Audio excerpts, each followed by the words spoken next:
Je reviens sur le massacre qui s'est produit au Rwanda il y a une trentaine d'années. En phase équinoxiale, il ne faut jamais oublier l'intervention extérieure, fondamentale. Autant en phase solsticiale, on peut considérer que les massacres sont une affaire interne. C'est vrai pour la Turquie face à l'Arménie, c'est vrai pour l'Allemagne face à la Shoah.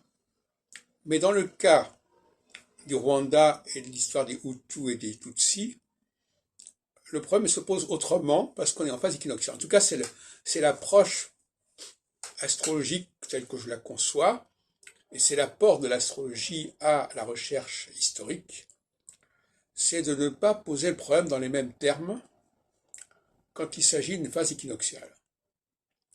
Et, étrangement, quand je me suis posé cette question, il y a un mot qui m'est venu à l'esprit, c'est le mot complicité.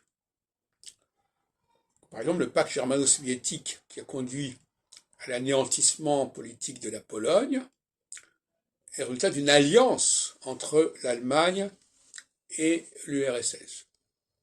L'Allemagne de Hitler et l'URSS de Staline. Et je me suis dit, est-ce qu'il y a eu complicité concernant le massacre au Rwanda? J'ai mis donc sur Google Rwanda et complicité, et sans aucun a priori. Et je suis tombé sur la question de la complicité de la France dans cette affaire.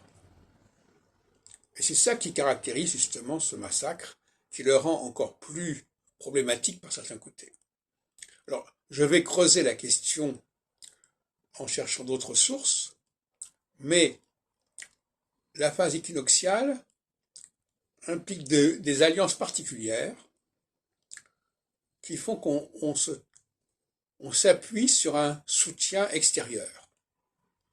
Alors que la phase solsticiale, c'est plutôt un repli vers les ressources intérieures.